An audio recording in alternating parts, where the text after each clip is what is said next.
En el manuscrito hebreo del profeta Isaías, existe una palabra que ha logrado dividir a muchos judíos y cristianos, y es la causa por la cual debaten la virginidad de María.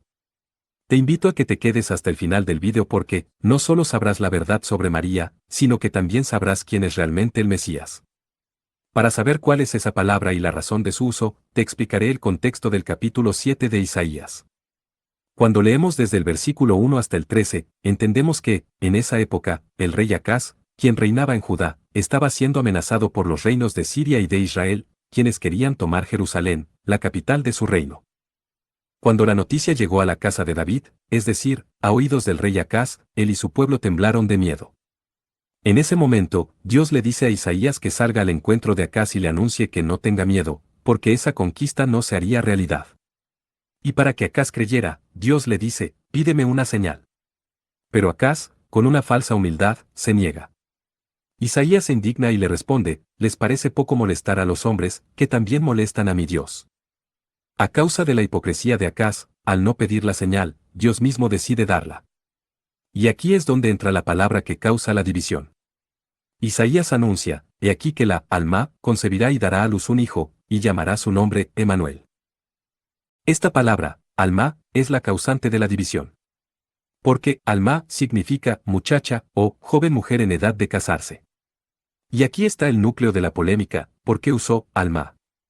¿Por qué no usó la palabra hebrea clara para virgen, que es Betulá?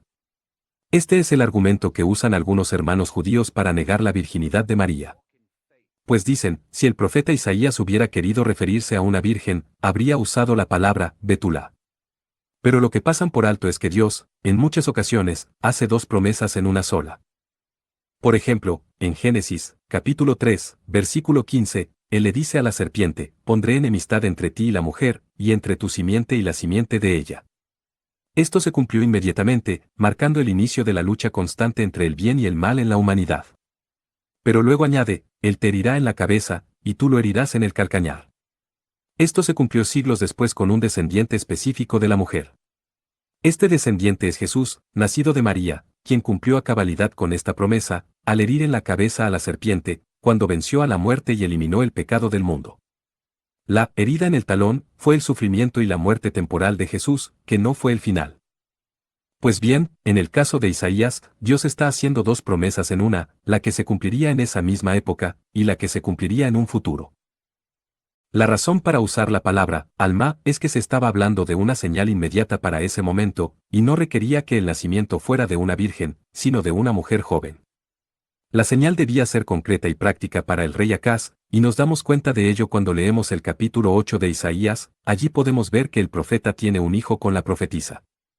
Y a este hijo le pone un nombre simbólico diferente, Maher Salal Asbaz, que significa, rápido es el botín, veloz la presa. Y Dios le dice, antes de que este niño sepa decir papá o mamá, los reinos que tú temes serán saqueados. ¿Puedes verlo? Ese niño fue el cumplimiento inmediato. Fue la señal para Acaz de que, en unos pocos años, su problema se acabaría. Para él, la Alma era una joven de su tiempo, y su hijo fue la prueba de que Dios estaba con ellos. Pero aquí viene lo asombroso, lo que revela la segunda capa de la promesa, la eterna. Años después, el mismo profeta Isaías, en el capítulo 9, nos da la descripción más clara de quién es realmente este Emanuel, este Dios con nosotros.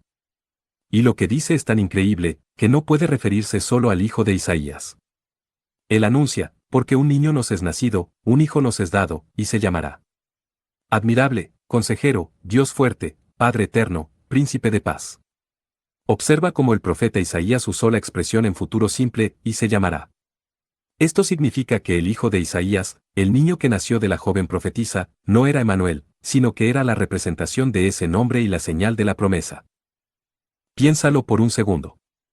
¿Un bebé humano, un simple rey, puede ser llamado Dios fuerte y Padre eterno? Es imposible. Esto nos obliga a mirar de nuevo la profecía del capítulo 7, versículo 14. El niño de la Alma es el Dios fuerte del capítulo 9, el Emanuel, Dios con nosotros.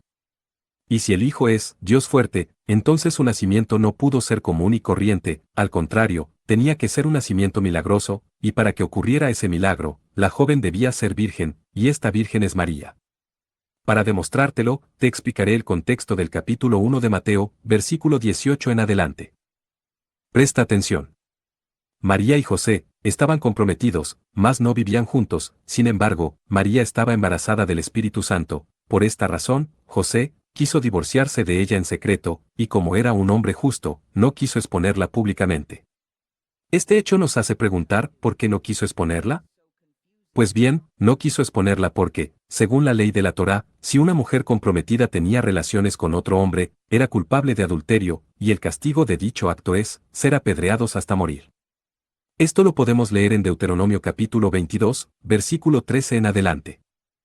Obviamente José sabía que ese niño no era de él, y si los judíos se enteraban de esta noticia, asumirían que María cometió adulterio, y sin dudarlo, la matarían. Mientras piensa en la solución, se queda dormido, y el ángel se le aparece en sueños y le dice, José, hijo de David, no temas recibir a María tu mujer, porque lo que en ella es engendrado, del Espíritu Santo es.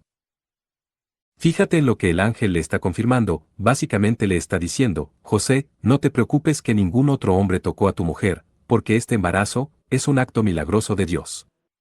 Si lo analizamos lógicamente, esto demuestra que el embarazo de María es virginal. Es por este hecho que Mateo, inspirado por Dios, hace la conexión eterna. Él cita la profecía de Isaías 7 y 14 y dice, todo esto aconteció para que se cumpliese lo dicho por el Señor por medio del profeta, cuando dijo, He aquí, una virgen concebirá y dará a luz un hijo, y llamará su nombre Emmanuel, que traducido es, Dios con nosotros. Mateo, escribiendo en griego, no duda en dar el significado más completo y definitivo a la palabra hebrea, alma. Para él, y para el plan de Dios, Alma no era solo una joven en edad de casarse, sino que, en toda su plenitud, era una virgen. Si te fijas en todo lo que he explicado, te darás cuenta que Dios no eligió la palabra alma por error. La eligió porque, en su infinita sabiduría, esa única palabra podía contener dos promesas. La primera, una joven mujer que dará a luz a un hijo que serviría como señal para el rey Acaz, y la segunda, el embarazo de una virgen que llevaría en su vientre a un hijo que se llamaría Emmanuel, Dios fuerte y Padre eterno, y estos son los nombres que se le dan al Mesías. Esto demuestra que ese hijo, sin lugar a dudas, es Jesús, y Jesús es el Mesías prometido nacido de la Virgen María. Estimado oyente, es posible que ahora te estés preguntando si Jesús debía llamarse Emmanuel. ¿Por qué se llama Jesús? En el vídeo que te dejaré en pantalla, se encuentra la respuesta a esa pregunta. Cualquier otra duda, puedes escribirla en los comentarios. Que Dios te bendiga.